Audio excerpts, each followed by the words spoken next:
Hey, everybody. Happy Thursday and welcome to the live stream. Let me introduce my guest today, the Wheel of Tangents.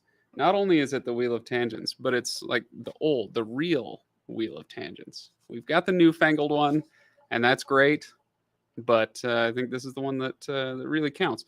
So, uh, here's what we're going to do. Okay, I had to set that down for a sec. We're going to hop on to Discord and check out what we think should populate the wheel. Okay. So I've got a whole bunch of suggestions on Discord, and we're going to look at those and see what we think. All right. Hang on. All right. So we've got the suggestions. I won't answer any of these until we put them on the wheel. We need to assign a number to them. Okay. So let's get this screen going. That's a little small, isn't it? Can we hide that? Can we hide this part over here? I'm not sure. If we can't, does it? Yeah, okay. So that should be pretty good, right? Yeah. Okay, so this is where I asked for questions. And let's just start right up at the top. What conversation topic are you most happy got buried in general? That's like I said, I wasn't going to answer any of these, but that is a pretty funny one. If you had to cast, oh, no, actually, no. I have like an atomic clock going on. So no, I started, and I do mean this, exactly on time. So how dare you? How dare you? Tolkien or your least favorite child? I need like a notepad to keep track of these. Okay, here's what we'll do. We'll just start it right here. Okay. You know what? Yeah, let's just cover that up because we don't care about that.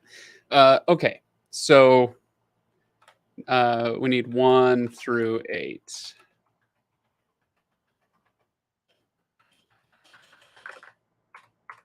Okay.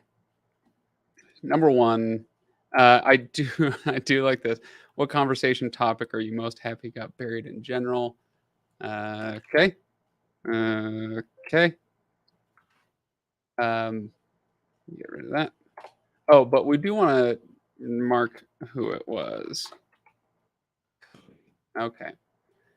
Let's see. Which book? Maybe I'll just take the first 8 and then we'll see if we have time for more. This was Cody with an E. I love that. Okay, let's see what else you get, except when you randomly change the time. That's true. That's true. Okay, Tolkien or your least favorite child. I don't even know what that means, but we'll interpret as we go. Okay. Would you rather read about interesting? Yeah, okay. I'm not going to read that whole thing. Sorry. But we'll get there when we get there. Kip 10. Okay, who else we got? What food would you use as a bookmark? Asked Cody, question mark. Okay. Oh, you know what? There is a story here. Did I tell you this? Is this why you're asking this? I can't remember. I'm just gonna call you Panda. Sorry. What is your least favorite name ever of all time? Let's see. Sindavar. And let's see. Favorite type of meat pie. Of course, this is Huron fan. Of course it is. All right. So we've got 8 questions now. I know you guys can't read this part. That's fine. You don't need to. You don't need to because now it's time for the wheel. So here's what I'm thinking. Sorry. There's like a. Whoa, did I really screw up the microphone just then? I screwed up something. Wow. That's weird. Okay. All right. Yep. There's a sunbeam right here.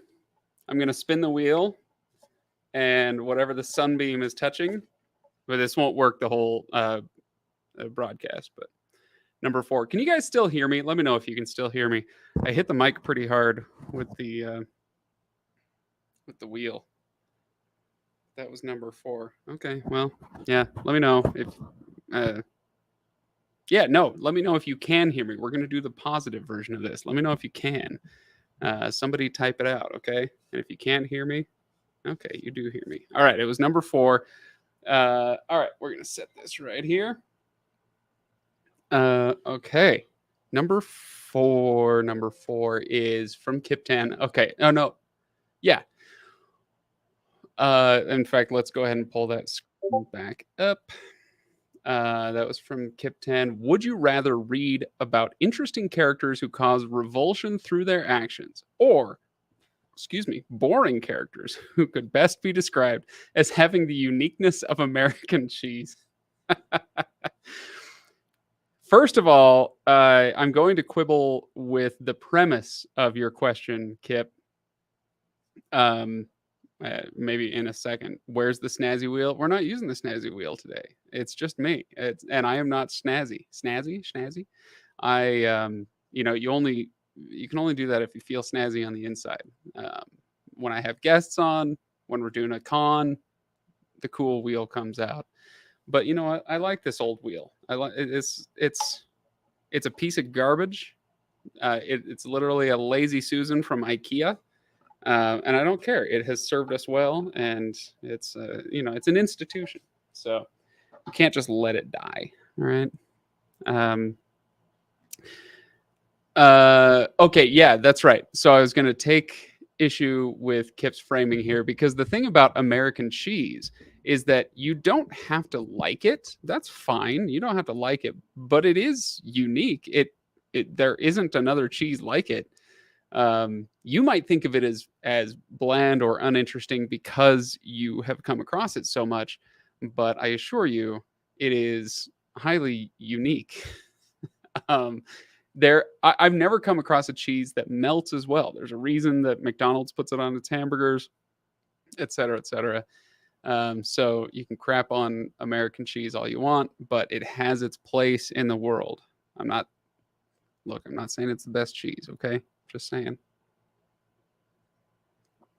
But okay, in the spirit of your question, would I rather read about interesting characters or boring characters? I assume what you mean is boring characters doing boring things, or interesting characters doing interesting things, even if those things that they're doing are bad or evil or wrong in some way. And the obvious answer is that, yeah, I'd rather read about the interesting characters. The greatest television show of all time is Breaking Bad, right? And one of the pitfalls of that show, if you're not careful, is that it will get you to root for Walter White, despite him doing despicable, awful things. And books are kind of a similar way. Let's see. I'm trying to think of, we just did Joe Abercrombie, so First Law would be an example of this. Broken Earth would be an example of this. What are some other series where characters cause revulsion? There's a little bit of that in Dresden. There's definitely a lot of that in Dune, but neither of those are like built around that concept, right? Not in the way that those other two I mentioned are. Let's see. I'm looking at the shelf of books that we've covered, and I'm trying to come up with my answer to that. Ted Lasso is the best TV show ever. If you were to ask me the best season of television ever, Ted Lasso season 1 would make a strong showing. I don't know if it would win. I'd have to think about that, but that's like my first inclination. But as far as an entire series, front to back, Breaking Bad is very much the best TV show ever made. Okay. All right. let's move on. What did I? Yeah, I answered that. We can do another 8 questions, right? So, oh, here we go. We'll just go with whatever's pointing up. Boy, that sounded bad. No, here we go. We got the Sunbeam. Come on, Sunbeam. Where are you going? We're gonna say number 6 on that one. Whatever. This is an imprecise science. There we go. Number 6 is Panda's question. Why is your name Craig? If you could pick another name, what would you choose? Why is your name Craig? My name was like the leftovers in the family, as far as I understand the story, because my parents had my little sister's name picked out from the beginning. They had their first kid, and it was like, hey, if we're gonna name, if it's a boy, we'll name him this. If it's a girl, we'll name her that. And it was a boy. Then they had another boy. Then they had another boy. That was me. And then finally they had a girl. That was my little sister. They were done there. So there were 4 of us. But every time they were waiting to use that girl name. And they kept running through the other boy names that they liked. And they finally they got to Craig. I mean, you guys have probably heard me tell the joke on the podcast, but I always just figured that my parents wanted me to grow up to be an accountant. And so they named me Craig. When was the last time you met a Craig who wasn't an accountant or, something close to that nature? I was close. I worked in banking for 4 years, but that's why my name is Craig. My parents liked it. I've never loved it. I've lived with it for my whole life, so I'm fine with it, obviously, but I've never loved my name. And that's fine. If you could pick another name, what would you choose? If I could pick another name, the thing is, like, you want to pick a cool name, but then you feel like kind of a jerk for picking a cool name. You're like, you don't deserve, like, what the joke on Friends is Chandler is going to change his name and he's going to change it to Clint. It's Clint. And everybody's like, yeah, you're not cool enough to pull off Clint. That's the problem with picking a different name. My middle name is Wesley. And for a while I thought about, trying that on for size, maybe when I went to college or something.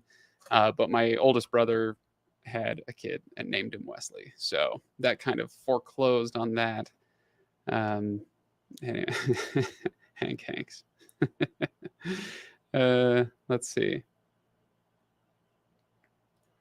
Sorry, back on Breaking Bad. I couldn't get past the first few episodes because I didn't want to watch a man descend into evil. Yeah, that's fair. It's not an easy watch. Thane, no. Because then it's already confusing enough.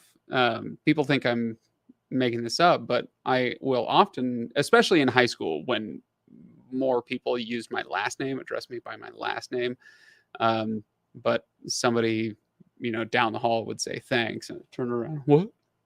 And if I were Thane Hanks, thanks. Yeah, it's just pass.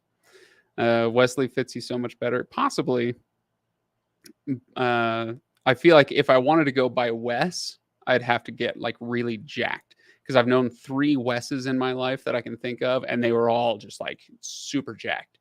And so it would feel weird if I went by Wesley and people started calling me Wes, and I'm like, check out my dad bod. I'm Wes. Yeah, like that would feel weird to me. Okay, all right, let's move on to another one.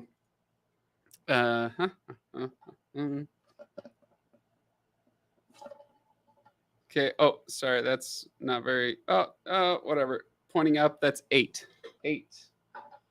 8 is Huron Fan's meat question. Favorite type of meat pie, says Huron Fan. Favorite type of meat pie. For those who don't know, this needs a drink. For those who don't know, I on an episode, gosh, like a year ago, more, I don't know when it was, I came out both barrels blazing against meat pie. Which was it was too much, but it was fun. I was riling people up, and I knew I'd get people upset, and that's part of the fun of it. A little bit of trolling, a little bit of harmless trolling never hurt anybody. Just ask Hurin, right? Obviously, poisons are determined by the dose, and so you shouldn't troll very much, if at all. But I went after meat pies when, in fact, I don't have a super strong opinion on on your common meat pies that you find in America, like chicken pot pie. That's fine. I'm thinking more of those like giant things you see on like baking shows or something, where they make this massive game pie that's filled with 14 pounds of venison and whatnot. Those I had that once, and I didn't care for it. It was not. It's not like I wanted to throw up or something. I mean, it's meat and it's pie crust and it's gravy, and like, what's to really hate? But I don't think it works, because why the pie? Don't put it in a pie. I don't need a pie. Pies are sweet. Pies are dessert. The pies have fruit and cream and sugar and cinnamon and all that. And so it's that kind of that dissonance in my head that I can't quite get past. And also, it's just like everything, all of the parts are just fine. I just don't want you to put them together. Give me all those parts separately. I will eat the pie crust alone with my hands while I'm eating the meat, and I'll be happier. I don't know. So do I hate them as much as I let on in that episode? No, but I don't care for them. That being said, I guess chicken pot pie, who gives a crap? My favorite type of meat pie.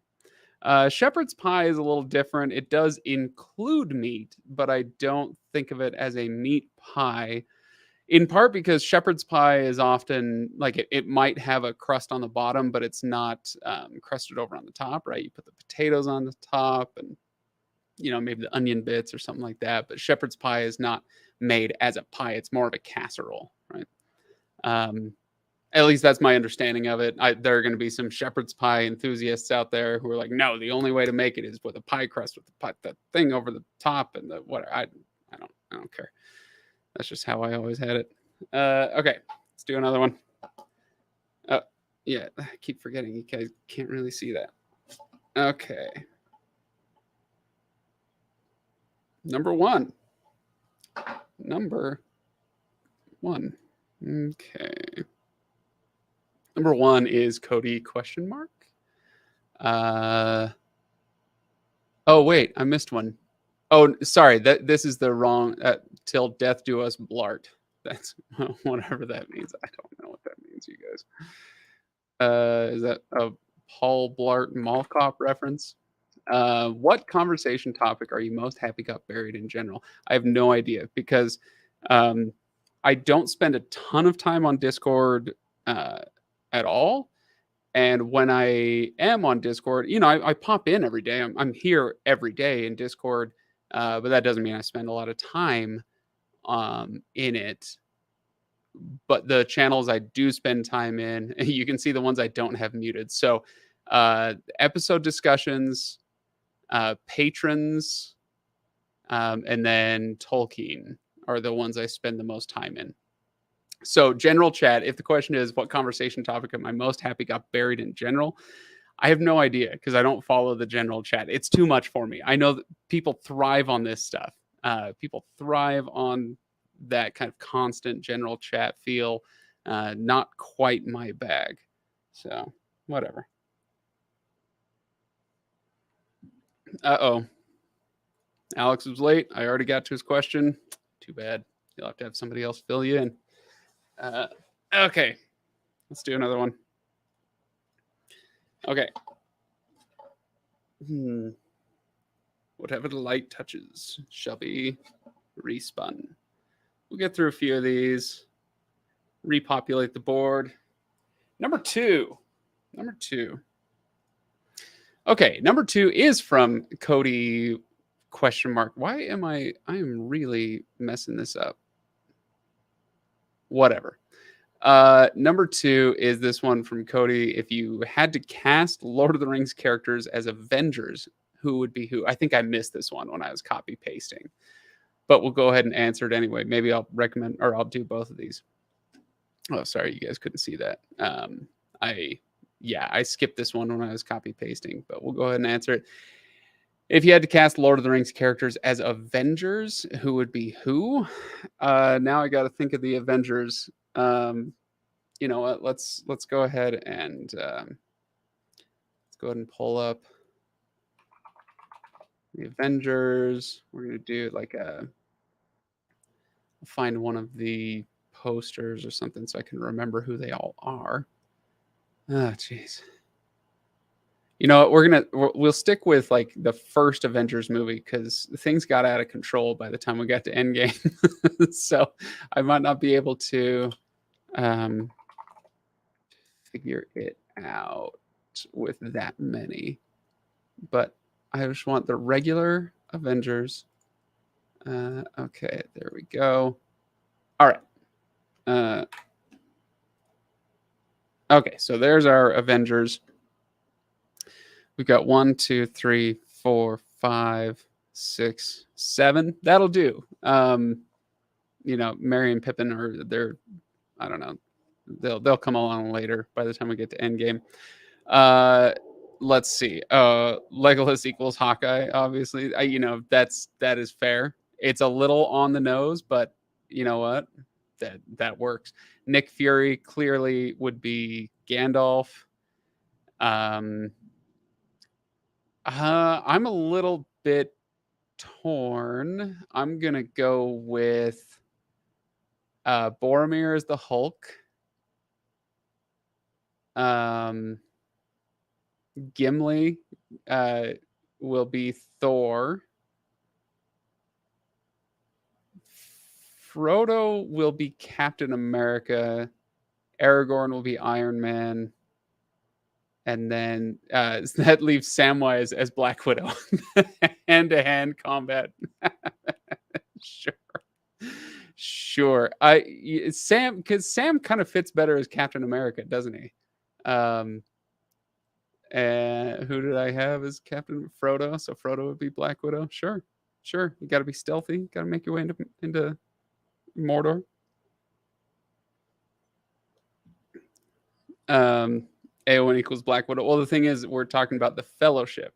Eowyn, as much as we love Eowyn, she was not part of the Fellowship. So, yeah, that's. Oh, sorry. Back on the general chat, you missed my gratitude list. You know, I often see them. In fact, I'd say I usually see them. I just don't often comment. Okay. All right. Moving on. Let's see what I think I've done like 5 now. So like number 3 I still need to do something like that.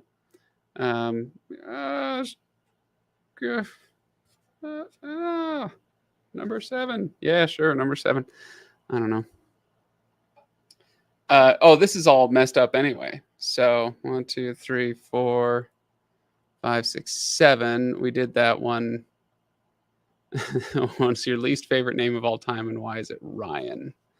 It's not my least favorite name of all time. Although, similarly, I don't much care for when. Oh, sorry, you guys can't see that. Let's go ahead and blow that up a little bit more. You guys, what was I going to say? Oh yeah, names that are really close in sound drive me crazy. So Craig and Greg, obviously, they get me pretty good. But Ryan and Brian, and then it's like, well, how do you spell that? Is that B-R-I or B-R-Y? So it's tough when names are too close. Okay. I did like this one. What food would you use as a bookmark? Asks Cody E. What food would I use as a bookmark? Well, it's got to be non-staining.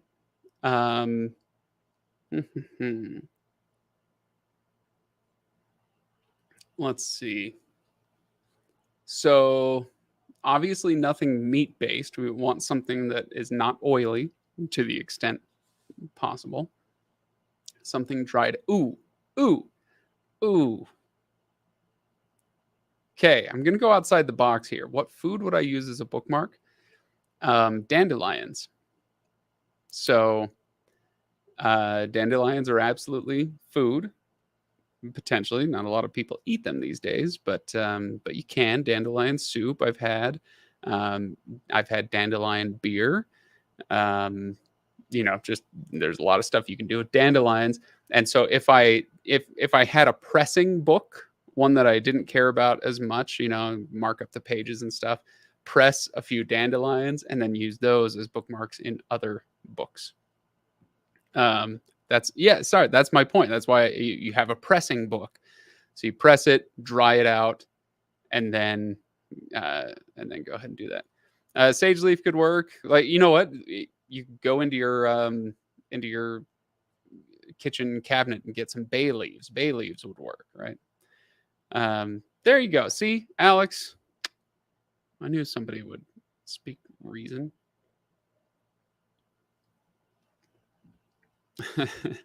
Dried mango wouldn't work. It's too thick, and it's way too oily. Rice cake, no, because there's too many added things. Right, rice paper. Nice. Yeah, I'm gonna go with pressed flowers on this one. That you can eat. There are lots of flowers that you can eat actually. So that's why I went with dandelions. But you could pick some other stuff as well. I think we did. I think this was the last one. 1, 2, 3, 4, 5, 6, 7, 8. Yeah, that was the last one. Okay, let's repopulate our thing here. Okay.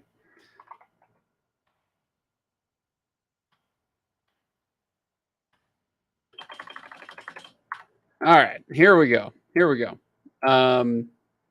If a thief breaks into your house, what's the one book you hope they won't take? Well, yeah, that one's pretty easy, but maybe we can come up with an interesting take on that.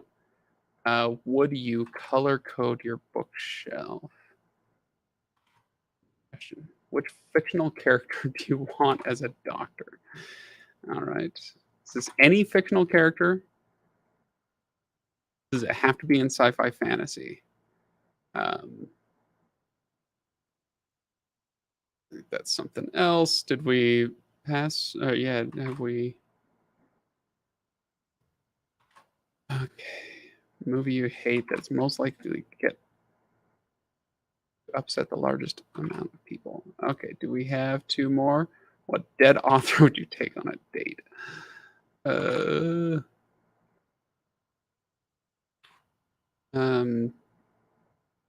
Okay. All right.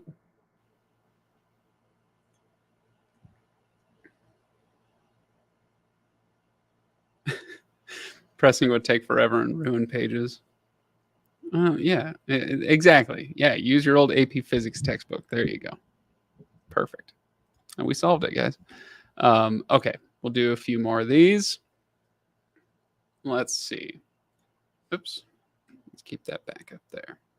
In fact, I wonder if I can. Nah.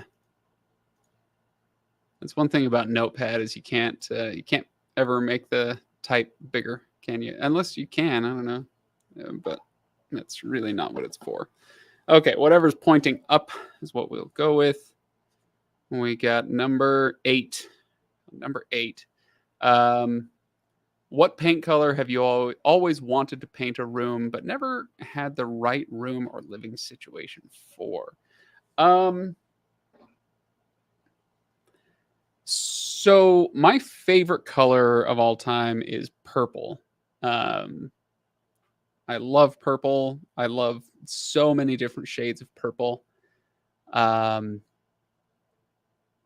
And I did have an occasion once to do an accent wall in like a deep royal purple. So it was when I say deep, I just mean like the color was very thick.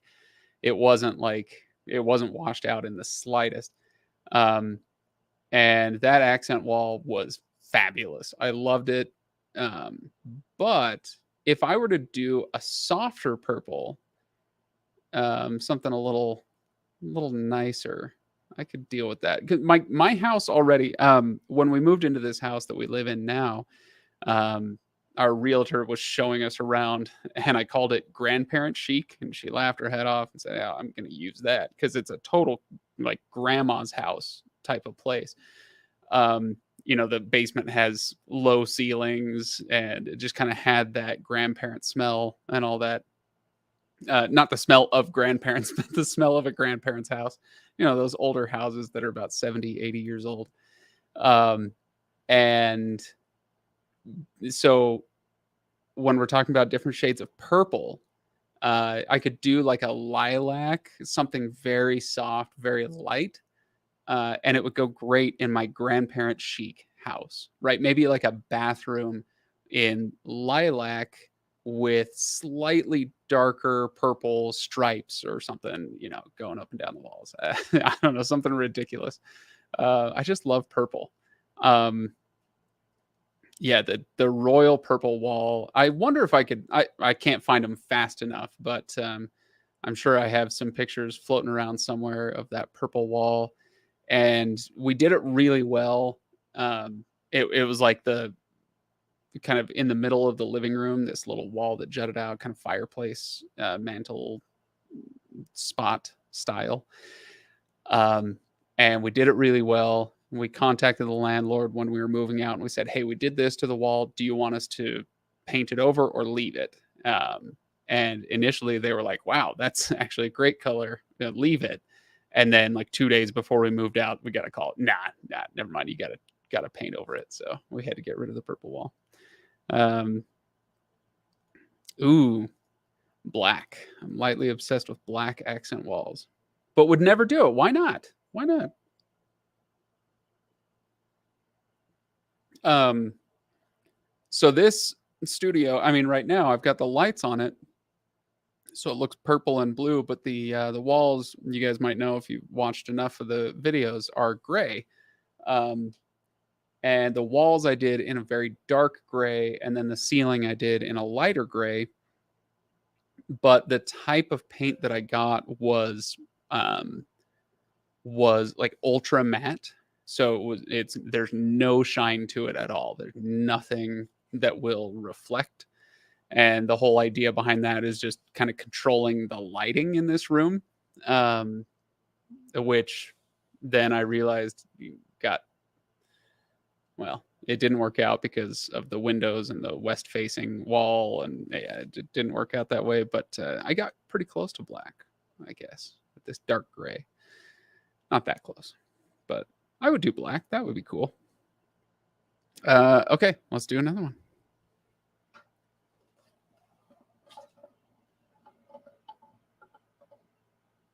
Uh, sure, 6.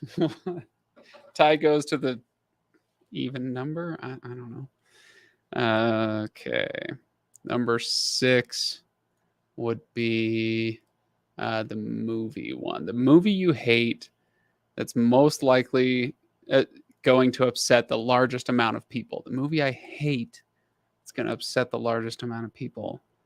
I don't hate tons of movies. Um, my thing with movies is that uh, no, never mind. That's too long.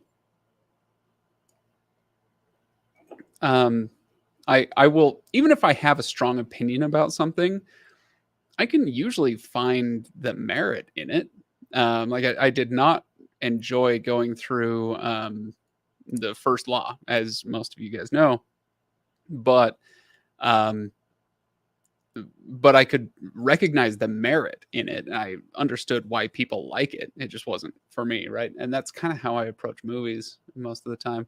But I'm trying to think. Give me some examples. I don't know, to upset the largest amount of people.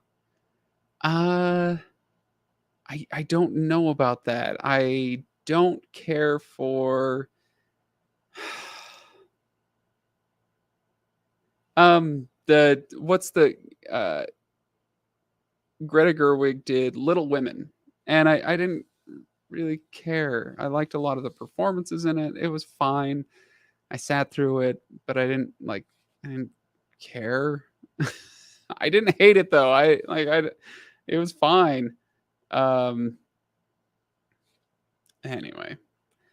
Let's see. What do I hate? What do I hate? That's so difficult because I can't look around because I only keep, well, not only, but I normally keep the things that I love. The Last Starfighter. I hate The Last Starfighter. I think it's stupid. I think it's kind of a worthless 80s throwaway teen movie. There are plenty of those, but that one offended me the most when I was a teenager. I don't know. The Last Starfighter. Star Wars sequels, that's the thing, is they're already super divisive, and so I know I'd get a lot of people on my side anyway. I will say I like The Force Awakens more than most people seem to now. Like in retrospect, The Last Jedi especially, and then well, I shouldn't say especially because The Last Jedi and whatever the last one's called, The Return of the Skywalkers, or I can't remember. Those were such hot garbage that it colors people's recollection of The Force Awakens. And The Force Awakens, while uh, unoriginal, fine, is very competent. It's very good. It's very entertaining.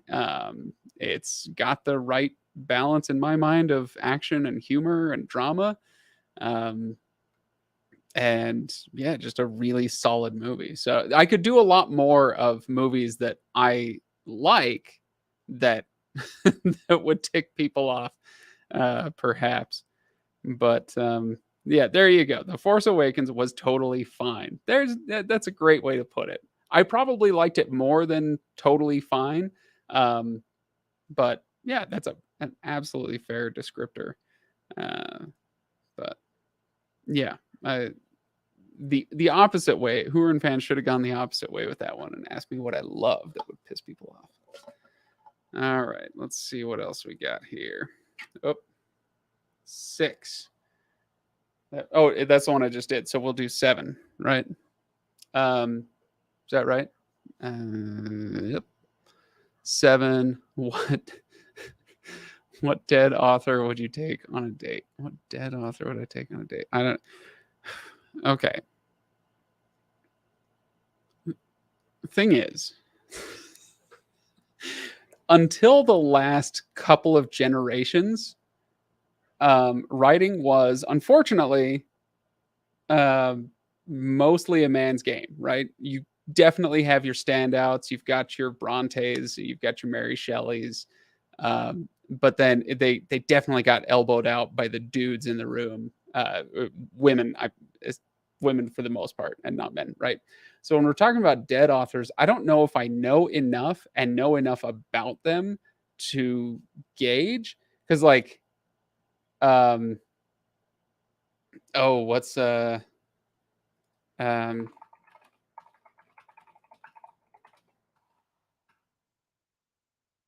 oh, what was her name? Oh, it's gone now. I can't think of it. Start naming some dead female writers. I'd love to know. Um, I'm not taking Tolkien on a date. Uh, there are men in the world that make my Kinsey scale go a little wobbly. He's not one of them. So, yeah, there you go. Define date. Um, yeah, when I think date, like there's a difference between who would you want to go to dinner with and who would you want to go on a date with. Date just sounds a little more, romantic and whatnot. Um, let's see, Jane Austen, maybe. Uh, let's see. I might go with Charlotte Bronte. I'm gonna go with Charlotte Bronte on this one. It's been a long, long time since I read Jane Eyre. but I know that it was very good. How much do I recall from it? Not much at all. But I'm gonna go with Charlotte Bronte on this one. What dead author would I take on a date? So there you go. That was a weird question, but that's what I asked for. Let's see what else we got. Number 2. Let's call it number 2. I think we did number 1 already. So number 2. Oh, now I'm all the way down there. Okay. Becca Peer, would you color code your bookshelf? Asks Nat. Would you color code your bookshelf? Here, let's go ahead and put me. Oh, nope, not like that. Not like this. There we go. Yeah. Would you color code your bookshelf? No, I would not. No. No. No.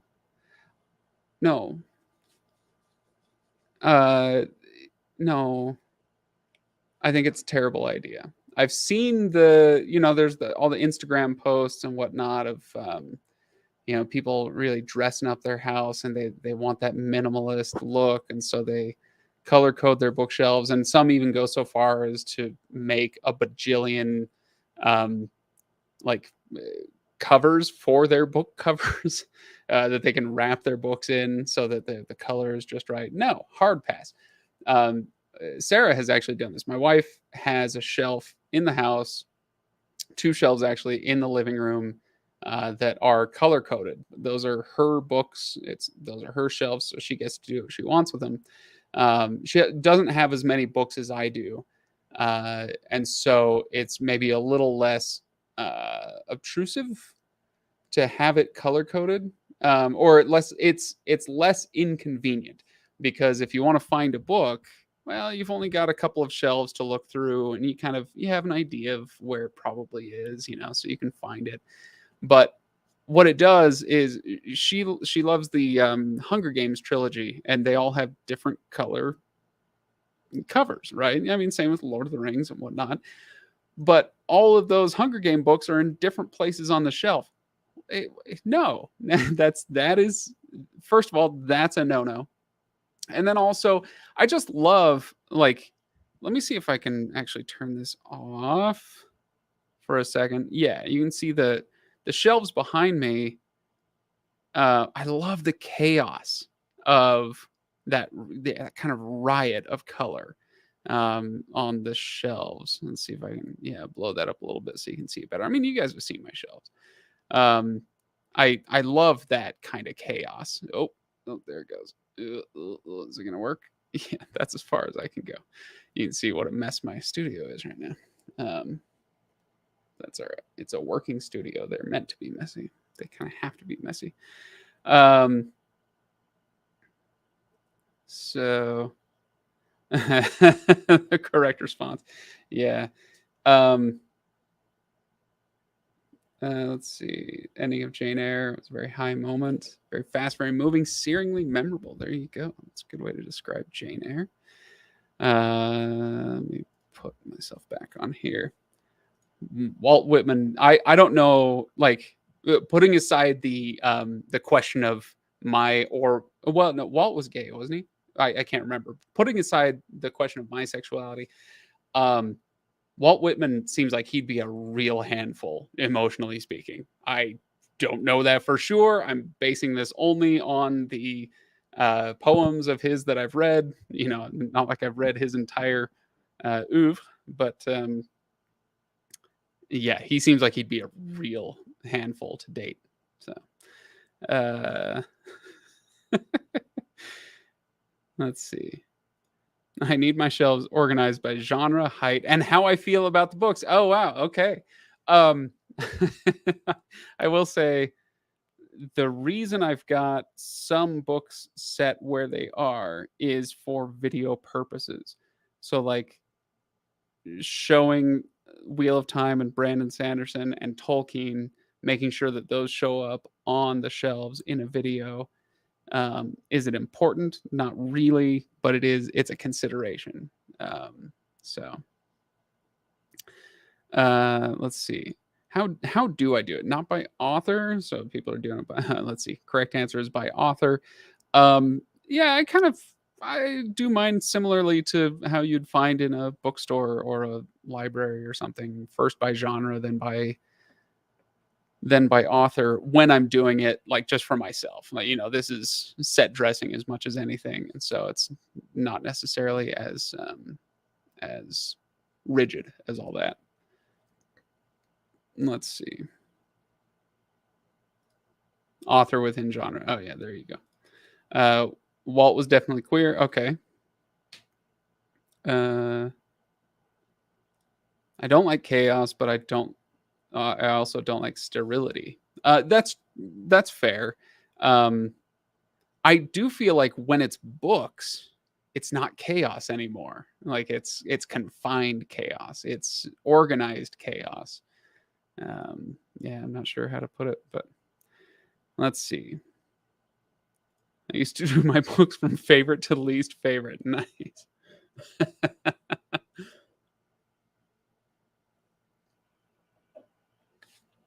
That would be hard for me to do. And I'd have to have a whole shelf for books I haven't read yet. Um, you guys count your lucky stars, honestly, that you don't. Um, well, I mean, some of you are on the green team, but basically, reading books for the podcast for the last 10 years has shoved so many books onto my TBR list, never to surface again, that it's really sad. Books that I really want to read that I think would be really interesting. We had James Kennedy on a couple times. He has Dare to Know somewhere on these shelves over here. I don't know where it ended up, but things like that. Or I bought a copy of Kaiki, and that another one where an author guest had written a book that sounded interesting, so I bought a copy. I buy a copy of most of the books from authors who come through. And so I have just a ton of books that I haven't had a chance to read yet because I'm always like moving on to the next thing for the podcast. Which, it's a, that's as complaints go, that's a light one. It's like my wallet's too small for my 50s and my diamond shoes are too tight. Because I'm grateful for the podcast and it has gotten me to read some stuff that I might not have otherwise gotten to. So, that's all great. I'm just talking about my TBR list is like, it doesn't exist anymore because it's all just for the show. Okay. Craig, flip your book spines in. I would rather die. I would rather someone come and cut me to death than turn my book spines in. I've seen it done, and it's a violence. It's a violence against books, against art, against nature, against all that is good and holy in this world. Kill me first. Okay. I add flavors to my shelves of decorations, stained glass dragons. I used to do that. I think I still have some. I do have one of those like little mini boards with the plastic letters that you can arrange, similar to like what you'd see outside a restaurant or something, a chain restaurant. But it says, "Let the dragon ride again." That's all I could fit on it. It's so small. If I could have, it would have been on the Winds of Time, right? Um, but that goes on my Wheel of Time shelf. Anyway, I used to have a lot more when it comes to decorations, but the books are just relentlessly overtaking everything else. So, I think 80% of the books I own I have not read. Panda. Look, this is not me ridiculing you because, like I said, my TBR list is long and distinguished. Sorry, Top Gun reference. But 80%. I mean, if you own 5 books, then that's one thing. But I think by last count, I think I had something like 1,500 in here. So that would be a lot. If it was 80% for me, it would be a lot. Once upon a time, I had free shelf space for decorations. That age has passed.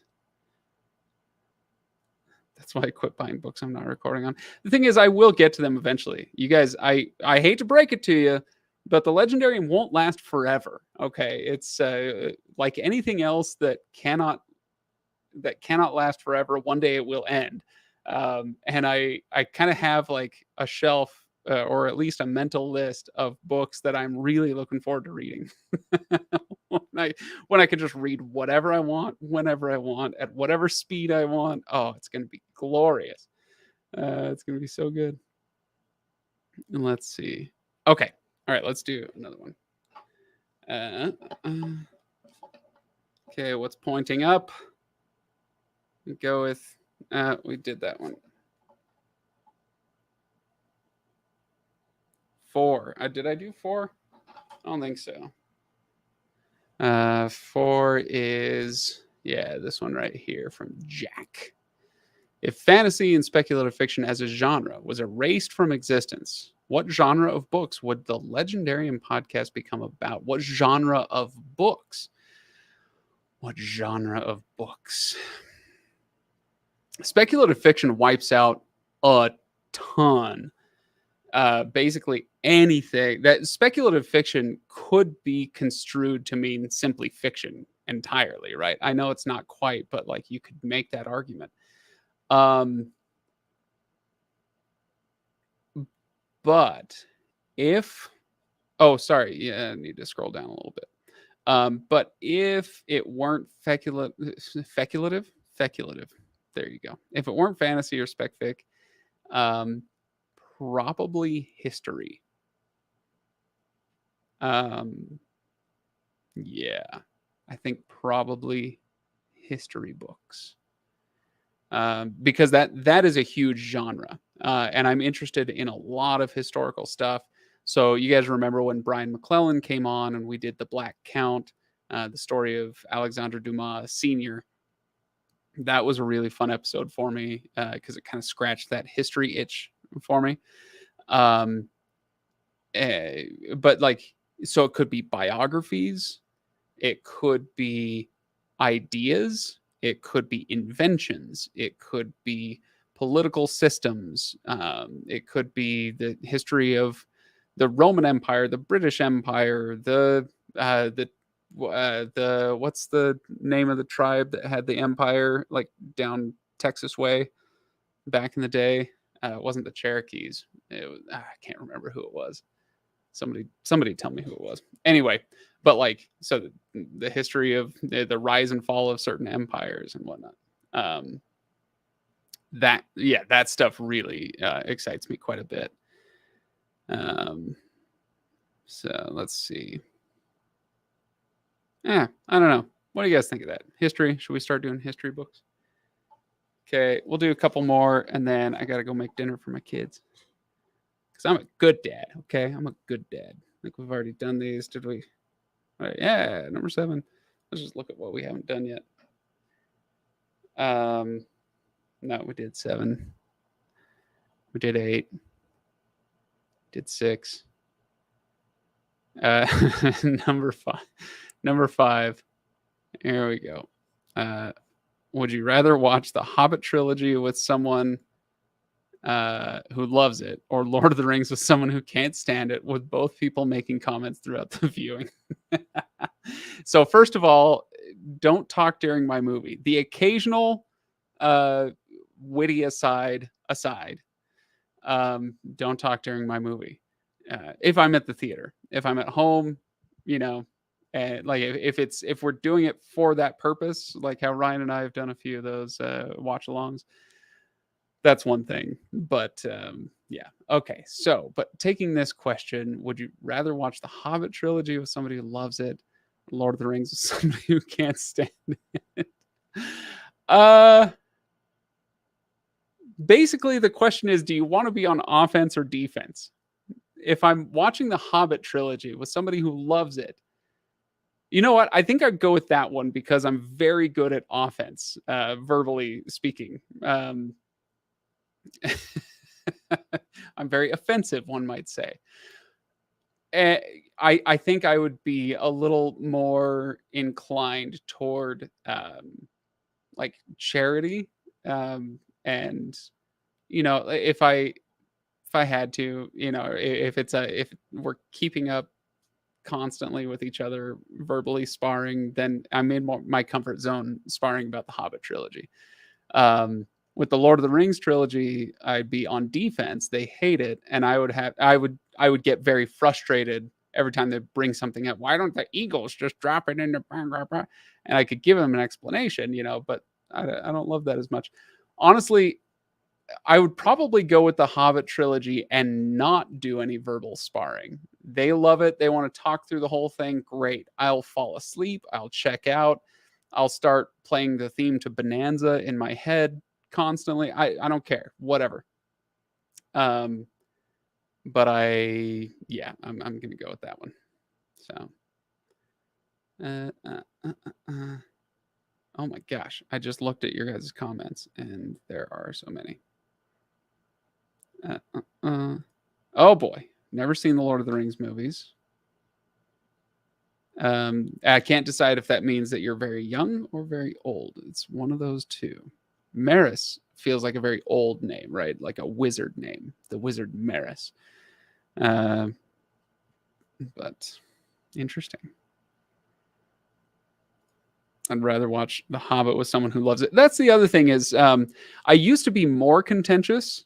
I've really backed off of that in the last decade. Actually, you guys, if for those of you who have listened to the show for a long, long time, you might have even uh, seen some of this going on. Where I used to be more contentious in my younger years, and now like through my 30s, I've just chilled out a bunch. I don't really want to. I don't care for contention very much. Um, I think there's too much of it in the world, frankly, about the wrong things. There are things worthy of contention, and we pick the wrong things, right? To be contentious about. So this would be one of those things. And if I were watching The Hobbit with someone who loves it, and they kept up a running commentary about why they loved it, I think I would just enjoy that more. It would be more like I could enjoy someone else's enjoyment, even if I hate the thing. Um, yeah, there you go. How's that? Rather watch a movie I don't care about with someone who's constantly talking, much less hating. Yeah, there you go. Oh, you're afraid you wouldn't like it. Well, come on over. We'll do a marathon. It'll be a good time. If there were some way to do it legally, I would totally host a digital Lord of the Rings marathon, and we would all watch together. I don't know. Maybe there's some way to do it, like with an HBO Max party. I guess it's just Max now. I think that's where they are. Let's see. Couldn't finish The Hobbit because I couldn't stay awake. Yeah, the first one I finished. Second one, there were parts in the middle that I fell asleep, and then the dragon sequence with Lake Town was pretty good. I thought the black bow thing was dumb, where they set up ballistas instead of bows. I thought that was really dumb. But Smaug was amazing. He's a really, really great on-screen dragon, so that I really loved. And then the third one is like gouge my eyes out bad. I did not care for that. So seeing the growth, it's that's one way to look at it. I hope that it's growth. But I will say this, I've become so much more reluctant to voice my opinions about certain things, like in all contexts. And I think it kind of stems from the way the show has made certain habits for me, that there are times when it would be totally fine and appropriate to share my opinion, and I don't, because I've built up that muscle of like, hey, don't offend anybody, just go along, get along. which I think for the show is a virtue, because there are a million places you could go online and have a political fight, or a fight about this or that current event or whatever. Um, and I look at the show as an oasis from that. And I think that's really valuable. I don't want to give that up. I think it's a virtue when it comes to the show, but it has bled over into my personal life, where it's like I never voice my opinion about anything, um, which isn't quite true, I guess. That's overstating it, but it's pretty darn close. So anyway, it's been an interesting 10 years with the show, to see how it's changed me a little bit. Let's see. I don't think I think I missed a couple. What fictional character would I want as a doctor? Give us give us the real Craig and Patreon content.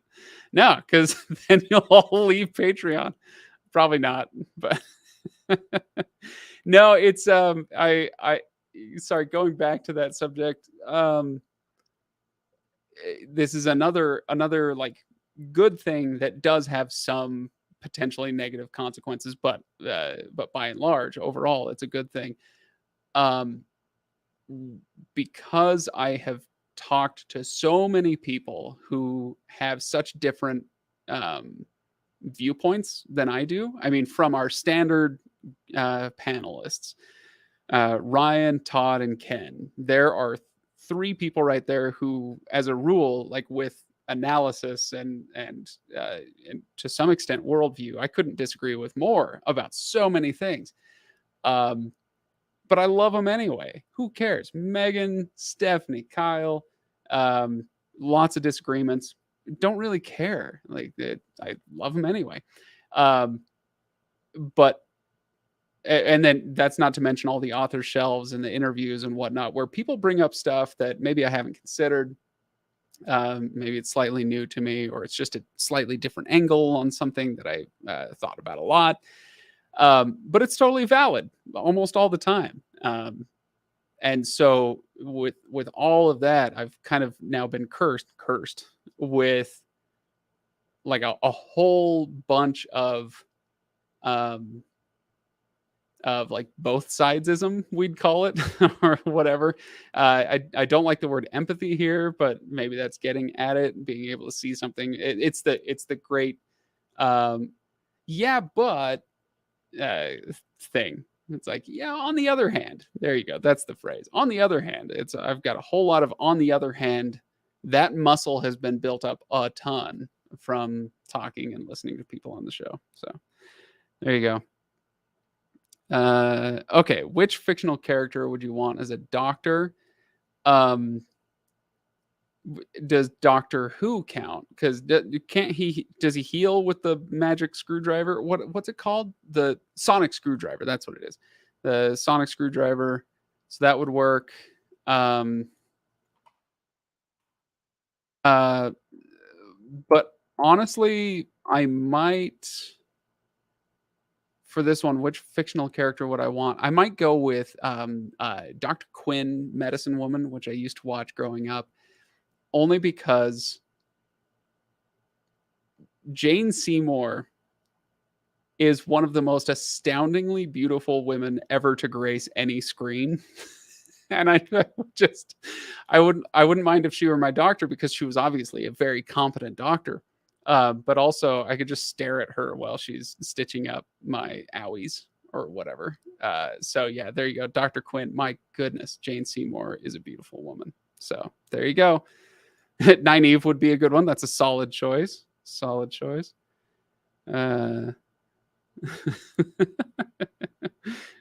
Craig has a lot of hands. That's true. But on the other hand, yeah.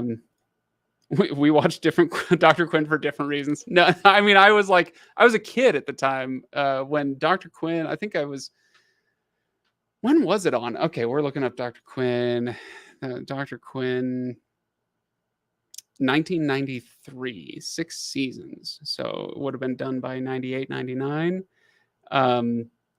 And Yeah, so I remember watching it, like, as a little kid with my family. I was not at an age where that was a real thing. I just now I recognize.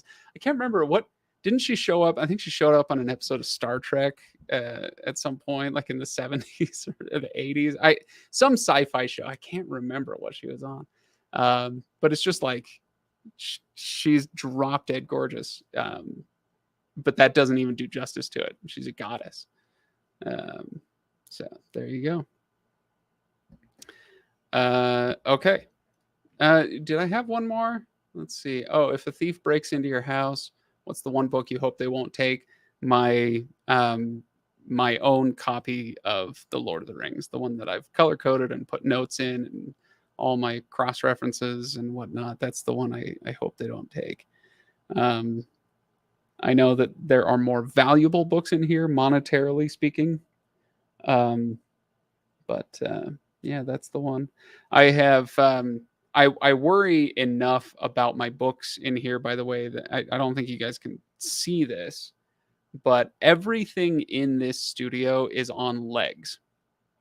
With like two exceptions, maybe just one exception. I think this black cabinet behind me is not on legs, but it's holding like it's not like valuable stuff per se. It's just kind of a cabinet for holding stuff. But all the books, the couch, the electronics, everything has to be on legs, and that's for flooding reasons.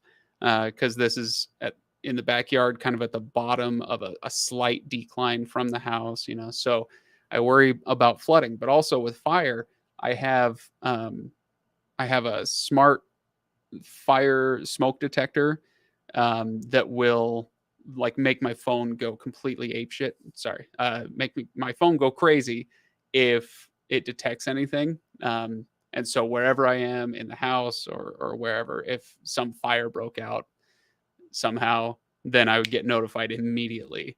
Because I'm slightly paranoid about my books. So yes, Jane Seymour was on track. The yeah, I watched it for the cute guy. Fabio. Now I gotta look up Dr. Quinn. Um, Dr. Quinn, Medicine Woman, American drama series. Images. We want there. Oh my gosh. Yeah. Uh, uh, uh, uh,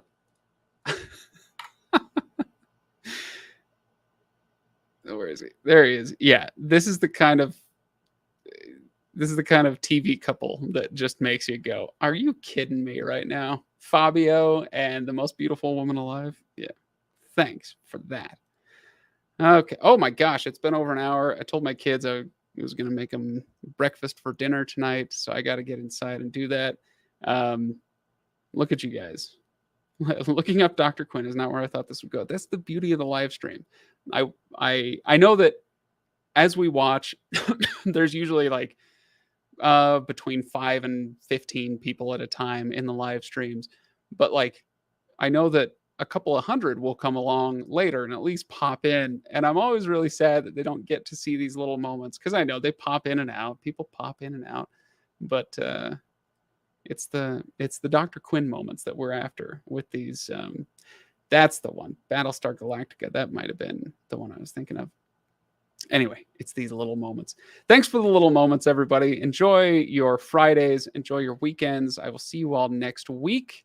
I'm not sure what episode I'm going to see you with next week because we haven't read Frugal Wizard, or I think there are a couple of us who have, but we're not ready to record on it, and that was supposed to be next week, but we'll figure something out. Thanks for watching, everybody.